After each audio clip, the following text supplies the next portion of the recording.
ದೇವರಿಗೆ ನಮ್ಮ ಚೆಲುವೆ ನಾವು ಹೇಗಾದ್ರೂ ಮಾಡಿ ಬುಕ್ಕಿಗೆ ಹಾಕಿ ನನ್ನವರ ಉಳಿ ಮಾಡ್ಕೊಳ್ಬೇಕು. ಒಂದು ಮುತ್ತಿನಂತ ಮುತ್ತು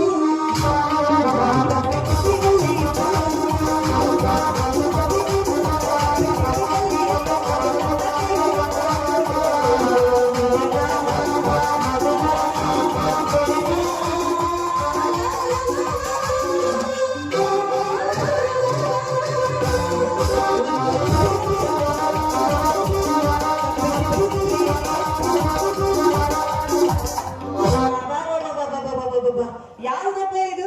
ನಮ್ಮೂರಿ ನಡು ರೋಡ್ನಾಗ ಗೂಳಿ ನಿಂತಾಗ ನಿಂತಿದ್ದಲ್ಲ ರೇ, ಸ್ವಲ್ಪ ದಾರಿ ಬಿಟ್ಟು ನಿಂದ್ರಿ. ಮಾಡಿದ ಜಾಸ್ತಿ ಮಾಡಿದ್ರೆ ನೋಡು. ನಿನ್ನ ಮುಖ ನೋಡಿದ್ರೆ ನೀನೇ ಹಿಂಗಂದ್ರೆ ನಿನ್ನ ಹಾವು ಹೆಂಗಿರ್ಬೋದು ಅಂತ ನನಗೆ ಗೊತ್ತಾಗ್ಬೋದು ಬಿಡು. ಅಂದಂಗೆ ಏನು ಯಾರು ನೋಡ್ತೀಯ ಇರೋ ಹಾವು? ಏನು ಕಲಿಬೇಕಂತ ಇಲ್ಲ, ಗಿಲ್ ಮಾಡಿ ಕಚಪಡಿ ಮಾಡಿದ್ರೆ ಸಾಕು. ನೀವು ಮನೆ ಬುಲ್ಬುಲ್ ಮಾಡಿ ಗಿಲ್ ಮಾಡ್ತದ.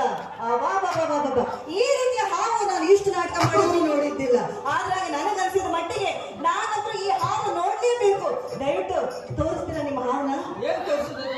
ಅದೇ ರೀ, ಬುಲ್ಬುಲ್ ಹಾವು ಗಿಲ್ ಮಾಡೋದನ್ನ ನಾನು ನೋಡಿಲ್ಲ, ಅದಕ್ಕೆ ಹಾವು ತೋರಿಸ್ರಿ ಅಂದೆ. ನಮ್ಮ ಹಾವು ನೋಡ್ಬೇಕಂದ್ರೆ ಬಹಳ ಅದನ್ನ ಧೈರ್ಯ ಇರಬೇಕು. ಅದು ಸುಮ್ಮನೆ ಹರಿದು ಬರುವುದಿಲ್ಲ, ಅದು ಚೆನ್ನಾಗಿ ಮೂಡಿ ಬರ್ಬೇಕು. ಮತ್ತೆ ಅದು ಮತ್ತೆ ನೀವು ಕಚ್ಚಿಟ್ಟು ಹೋದ್ರೆ ಅಂದ್ರೆ ಈ ಮಟಾಸ ಅನ್ನೋದಂದ್ರೆ ಸತ್ತವು ನಗ್ತಾನೆ. ಅಯ್ಯಯ್ಯೋ, ಅಂದ್ರೆ ನಿಮ್ಮ ಹಾವು ಹೊರಗೆ ಬರೋದಿಲ್ಲ, ನೀವು ತೋರಿಸೋದಿಲ್ಲ ಅನ್ನಂಗಾಯ್ತು. ಅವಾಗ ದಿಮಾಕಿಂದ ಹೇಳಿದೆಲ್ಲ ನೀನು, ನಾ ಹಾವು ನೋಡ್ತೇ ಇರೋ ಹಾವು ಅಂತ. ನೋಡಿ, ನಾನು ಹೇಗೋ ಹಂಗೆ ಅಂದ್ಬಿಟ್ಟೆ. ನೋಡಿ, ಏನೋ ಯಾಕಾಗ್ಲಿ ಎಷ್ಟೋ ಹಾವು ನೋಡಿದ್ದೆ, ಆದ್ರೆ ಈ ಬುಲ್ಬುಲ್ ಮಾಡು ಗಿಲ್ ಹಾವನ್ನ ಮಾತ್ರ ನೋಡಿದ್ದಿಲ್ಲ. ದಯವಿಟ್ಟು ಪ್ಲೀಸ್ ನಿಮ್ಮ ಈ ಬುಲ್ಬುಲ್ ಹಾವನ್ನ ದಯಮಾಡಿ ನನಗೆ ತೋರಿಸ್ತೀರಾ? ಈ ಬುಲ್ಬುಲ್ ಹಾವು ಏನೋ ಮಾಡುದಿಲ್ಲ, ಗಿಲ್ ಮಾಡ್ಲಿಕ್ಕೆ ಹೋಗುದಿಲ್ಲ. ಅದಕ್ಕೆ ನಿಂಗೆ ತೋರಿಸ್ಲಿಕ್ಕೆ ಆಗುದಿಲ್ಲ. ನೋಡು, ಬಂದ್ಬಿಡ್ತೀನದು. ತೋರಿಸ್ತೀನಿ. ನಿಮ್ಮ ಮನೆಗೆ ಬಂದ್ರೆ ಏನ್ ಮಾಡ್ತೀನಿ? ನೋಡಿ, ಮನೆಗೆ ಬಂದ್ರೆ ಮುಂದೆ ಏನ್ ಮಾಡ್ಬೇಕು ಅದನ್ನ ನಾನು ಮಾಡ್ತೀನಿ. ಆದ್ರೆ ಇಲ್ಲಿ ನಾನು ನೋಡ್ಬೇಕು ಅಂತ ನನಗೆ ಆಸೆ ಇದ್ದಾಗ ನೀವು ಹಾವು ತೋರಿಸಿದ್ರೆ ಬಹಳ ಚೆನ್ನಾಗಿರ್ತದೆ ಅಂತ. ನೀನು ಗಿಲ್ ಹಾವು ನೋಡ್ಲಿಲ್ಲ? ಇಲ್ಲ ರೀ, ನೋಡಿಲ್ಲ. ನೋಡ್ಲಿಲ್ಲ? ಇಲ್ಲ. ಆಯ್ತು. ಅಂದಾಗೆ ನಿನ್ನ ಹೆಸರು ಕುಲಗೋತ್ರ ಏನು? ನನ್ನ ಹೆಸರು ಚಲುವಿ ಅಂತ. ಮದ್ವೆ ಕೂಡ ಆಗ್ಲಿಲ್ಲ, ಅಲ್ಲಿಗೆ ನಿಮ್ ಮದ್ವೆ ಆಗೈತಾ? ಇಲ್ಲ, ನೀವು ಒಪ್ಪುದಾದ್ರೆ ಇಲ್ಲೇ ತಾಳಿ ಕಟ್ಟಿ ನಿಂಗ್ ಬುಲ್ಬುಲ್ ಹಾವು ತೋರಿಸಿ ಕಚಪುಳಿ ಮಾಡಿಸ್ಕೊಂಡು ಒಳ್ಳೆಯ ರೀತಿಯಿಂದ ಸಂಸಾರ ಮಾಡ್ತೀನಿ ನೋಡು.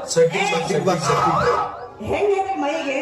ಯಾಕೆ ಸುಮ್ಮನೆ ಇದ್ರೆ ಸೀದಾ ಮೈ ಮೇಲೆ ಬರ್ತೀಯಲ್ಲ? ನಿನ್ ಜೊತೆ ಮಾತಾಡ್ತಿರೋದು ನಮ್ಮ ಮಾವದೇವರ ನೋಡ್ಬಿಟ್ರೆ ಗ್ಯಾರಂಟಿ 2 ಅಂತ ಮಾಡೇ ಬಿಡ್ತಾರೆ. ಹಂಗಾಗಿ ನಿನ್ ಜೊತೆ ಮಾತಾಡೋದು ನಿನ್ನಾಗಿಲ್ಲ. ಸರಿ, ಸೆಟ್ಟಿಂಗ್ ಬೇಡ, ನಾ ಏನ್ ನಿನ್ನಗೆ ಮಾಡೋದಿಲ್ಲ ನೋಡು. ನಿನ್ನ ಕೊಬ್ಬರಿ ಮತ್ತು ಭೂಪದಿನ ನಾವು ನೋಡಿದ್ದೀನಿ. ಅವನಿಗೆ ಚೆನ್ನಾಗಿ ಗೊತ್ತ ಅವಳು ಇಬ್ರು ನೋಡು. ಏನು ನಮ್ಮ ಮಾವದೇವನ ನೀನ್ ನೋಡಿದ್ಯಾ?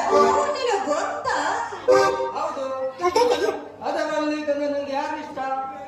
ಅದ್ರಲ್ಲ ನನಗೆ ಇಬ್ರು ತುಂಬಾ ಇಷ್ಟ. ಆದ್ರೆ ನನ್ನನ್ನು ಯಾರು ಜಾಸ್ತಿ ಇಷ್ಟಪಡ್ತಾರೋ ಅವರು ನನಗೆ ತುಂಬಾ ಇಷ್ಟ. ನೋಡು, ನನ್ನ ಗೊತ್ತಿರೋ ಪ್ರಕಾರ ಭೂಪತಿ ಬಹಳ ಬೆಟ್ಟವನು.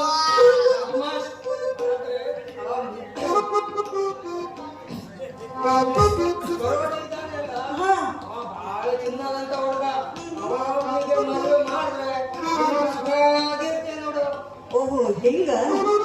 ಸರಿ, ಈಗ ಗೊತ್ತಾಯ್ತಲ್ಲ ಆ ಮಾವನ್ನೇ ಮದುವೆ ಆಗ್ಬೇಕು ಅಂತ.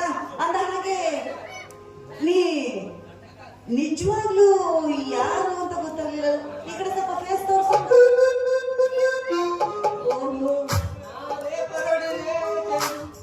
ನೀನ್ ಯಾಕೆ ಈ ರೀತಿ ವೇಷ ಹಾಕೊಂಡ? ನಿನಗೆಲ್ಲ ಬರೋಗ ಹಾವು ಹಿಡ್ಕೊಂಡು ಬರೋದು? ಹಾವಲ್ಲ, ಬೇರೆ ಹಾವನ್ನು ತೋರಿಸೋದು ಬೇಜಾರಿಲ್ಲ. ಯಾಕಂದ್ರೆ ನೀನ್ ಪಡೆಯೋಗೋಸ್ಕರ ದಿವಸಕ್ಕೆ ಒಂದೊಂದು ದೇಶ ಹಾಕೊಂಡು ಬೀದಿ ಸುತ್ತಬೇಕಾಗುತ್ತೆ. ಗೊತ್ತಾ? ಹಿಂಗ ಮಾವ ನೋಡು, ನೀನನ್ನು ಪಡೆಯೋಕೋಸ್ಕರ ಹಾವು ಮಾತ್ರ ಹಿಡ್ಕೊಂಡ್ ಬರ್ಬೇಡ, ಬೇರೆ ಏನ್ ಹಿಡ್ಕೊಂಡ್ ಬಂದ್ರು ನಡೀತೈತಿ. ಅಂದ ಹಾಗೆ ನೀನ ಮಾವ ಅಂದ ಮೇಲೆ ನಾನು ಹಂಗೆ ಹೋಗ್ಲಮ್ಮ. ಇಲ್ಲ ಈಗ ಎಲ್ಲ ನಿನ್ನ ಹಾವು ಮನೆ ಹೋಗ್ಕೊಂಡು ತೋರಿಸ್ತೀನಿ ನಡಿ.